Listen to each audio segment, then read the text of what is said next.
रिमझिम पावसात मस्तपैकी बटाटा भजी खाण्याचा आनंद वेगळाच असतो, हो ना.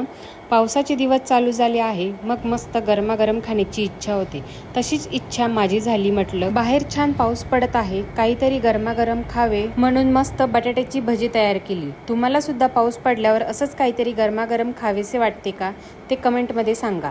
तर नमस्कार, मराठी स्वयंपाकमध्ये आज आपण मस्त पावसाळ्याच्या दिवसात गरमागरम बटाट्याची भजी कशी करायची ते बघणार आहोत.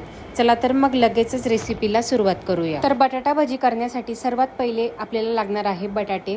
तर या ठिकाणी मी 2 बटाटे घेतलेले आहे. आता मी घेतले पोटॅटो स्लायसर. या स्लायसरनी मी अशा पद्धतीने बटाट्याच्या चकत्या तयार करून घेणार आहे. छान अशा पातळ आपल्याला या बटाट्याच्या चकत्या तयार करून घ्यायच्या आहे. जर तुमच्याकडे अशा पद्धतीचे स्लायसर नसेल तर तुम्ही एखाद्या चाकूच्या मदतीने सुद्धा याचे पातळ काप तयार करून घेऊ शकता. तर हे बघा, अशा पद्धतीने छान आपण पातळ चकत्या याच्या कापून घेऊया.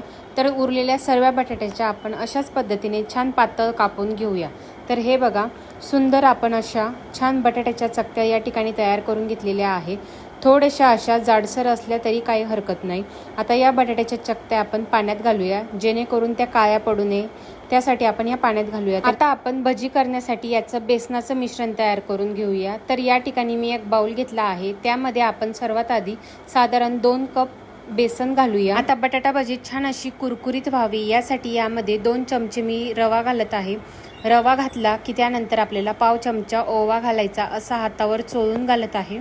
आता ओवा सुद्धा आपण यामध्ये घातला. त्यानंतर चवीनुसार मीठ घालायचं आणि भजी छान अशी हलकी फुलकी व्हावी, छान फुलून यावी याकरिता मी यामध्ये 1 चिमूटभर सोडा घालत आहे. आता सोडा घातला त्यानंतर आपण यामध्ये बारीक चिरलेली कोथिंबीर घालायची.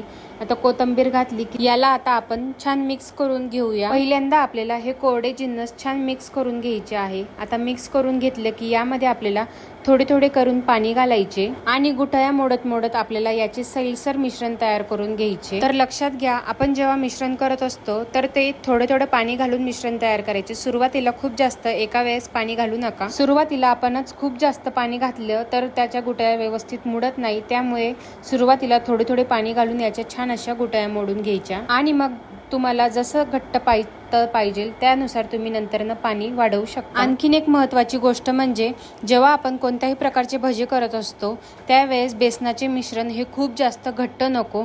जर खूप जास्त घट्ट असले तर ते घशामध्ये खाताना अडकल्यासारखे वाटतात. त्यामुळे बेसनाचे मिश्रण हे मध्यम कन्सिस्टन्सचे असले पाहिजे. तर हे बघा, अशा पद्धतीचे बेसनाचे मिश्रण हवे. आता हे मिश्रण आपण तयार करून घेतले, त्यावर आपण झाकण ठेवून साधारण 2 मिनिट असेच ठेवून देऊ. तर हे बघा, 2 मिनिटानंतर आपले बटाट्याचे भजीचे बॅटर छान तयार झालेले आहे. अशा पद्धतीचे बॅटर आपल्याला हवे.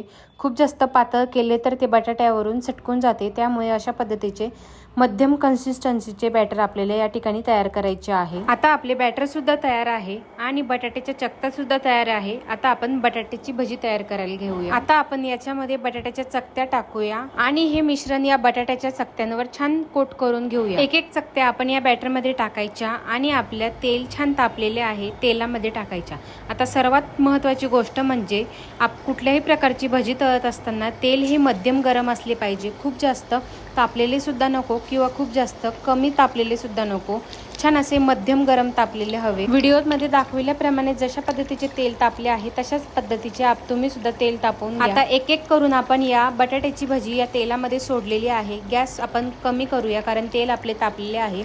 आता भजीने छान असा आकार धरला की छान अशी कुरकुरीत होईपर्यंत आपण मध्यम किंवा मंद गॅसवर आपल्याला ही भजी छान तळून घ्यायची आहे. तरी साधारण आपण ही भजी 3 ते 4 मिनिट मंद गॅसवर छान कुरकुरीत होईपर्यंत, छान खरपूस होईपर्यंत तळून घ्यायची आहे. तर हे बघा, 3 ते 4 मिनिटातच आपली भजी छान अशी कुरकुरीत झालेली आहे. रंग सुद्धा या भजीला छान आलेला आहे, छान फुगलेली सुद्धा आहे. आता आपण ही भजी काढून घेऊया. आवाजावरून कळतच असेल छान अशी कुरकुरीत झालेली आहे. आणि आता आपण सर्व भजी अशी छान तळून घेऊया.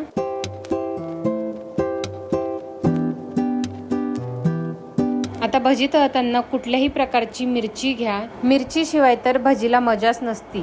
तर सर्व आपण भजी या ठिकाणी तळून घेतलेली आहे। छान अशी टम्म फुगलेली सुद्धा आहे। वरून छान अशी मीठ लावलेली हिरवीगार मिरची आणि चहा सोबत खा, अप्रतिम लागते। तर अशा प्रकारे आज आपण मस्त रिमझिम पावसात गरमागरम काहीतरी खावेसे वाटत असेल तर अशा प्रकारची बटाट्याची भजी करून नक्की खा। अगदी 10 मिनिटांमध्ये तयार होते। तर तुम्हाला ही बटाट्याची भजीची रेसिपी कशी वाटली ते मला कमेंट करून नक्की कळवा। आणखीन तुम्हाला पावसासाठी खास रेसिपी हव्या असतील ते सुद्धा मला कमेंट करून नक्की कळवा। तर पुन्हा भेटूया अशा छान गरमागरम रेसिपी सोबत। तोपर्यंत धन्यवाद।